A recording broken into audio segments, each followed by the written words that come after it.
డ్రగ్స్‌తో కొద్దిసేపే కిక్కట. జీవితమంతా చిక్కట. మాదక ద్రవ్యాలకు దూరంగా ఉండాలని యువతకు ప్రధాని నరేంద్ర మోదీ పిలుపునిచ్చిండు. నషాముక్త్ యువ ఫర్ వికసిత్ భారత్ సంకల్ప్ అభియాన్ ప్రారంభించింది. దేశవ్యాప్తంగా 100 ఆదివారాల్లో 100 ప్రచార కార్యక్రమాలు చేశాడ. డ్రగ్స్‌కు బానిసైన వారిపై వివక్ష చూపొద్దట. వ్యసనం వదిలేలా సహాయపడాలని నరేంద్ర మోదీ సూచన చేస్తాడు. సో ఇప్పుడు ఇది తెలంగాణలో అత్యవసరం. ఎంత అవసరం అంటే హెవీ ఎమర్జెన్సీ. ఇప్పుడు తెలంగాణ రాష్ట్రంలో దాదాపుగా ప్రతి గ్రామ పంచాయతీలో డ్రగ్స్ దొరుకుతున్నాయి. 90% ప్రతి గ్రామ పంచాయతీలో గంజాయి ఉన్నది. అది ఎక్కడి నుంచి సప్లై అవుతుంది? హైదరాబాద్ సెంటర్గా, హైదరాబాద్ కేంద్రంగానే సప్లై అవుతుంది. డ్రగ్స్ సప్లై అవుతున్నాయి, గంజాయి సప్లై అవుతుంది. మళ్ళీ మా ఈగల్ టీం మాత్రం బ్రహ్మాండంగా పని చేస్తుంది అని చెప్పేసి వాళ్ళ పేపర్లలో బ్రహ్మాండంగా రాస్తుందని చెప్తారు.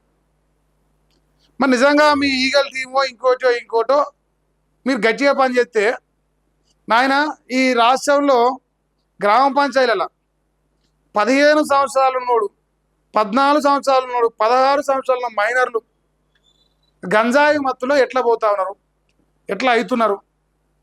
ప్రభుత్వాలు మాటలు చాలా పొడుగు చెప్తున్నాయి, కానీ చేతలలో కనిపిస్తలేదు. మరి నరేంద్ర మోదీ ప్రభుత్వం ఒక చిన్న కార్యక్రమం తీసుకుంటారు. సో డ్రగ్స్ కిక్కు కొద్దిసేపే ఉంటుంది, జీవితం అంతా చిక్ అవుతుంది. డ్రగ్స్ బంద్ చేయరు అని ఆయన. మరి దేశవ్యాప్తంగా 100 ఆదివారాలు అంట, ఒక్క ఆదివారం కాదు, 100 ఆదివారాల్లో 100 ప్రచార కార్యక్రమాలు. 100 నెలకు 4 వస్తాయి. మరి 100 అంటే ఇప్పుడు ఎవరికి కావాలి?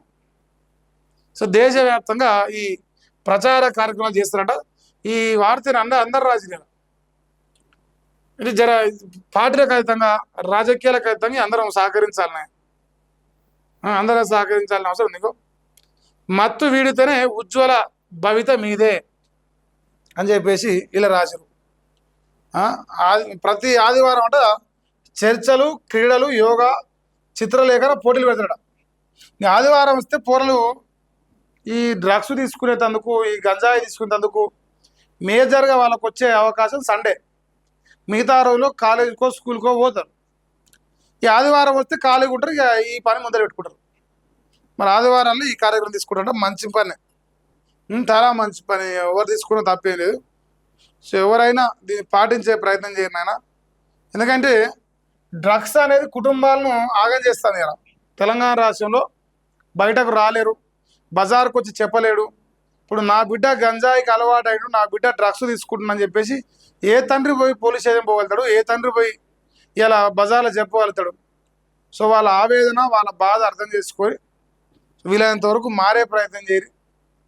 ఉజ్వల భవిష్యత్తు ఉంది. అనవసరంగా ఈ డ్రగ్స్, గంజాయి మత్తుకు బానిసలు అయితే జీవితాన్ని కోల్పోతారు. సో నరేంద్ర మోదీ దేశంలో ఉన్న యువతకు పిలుపునిస్తారు.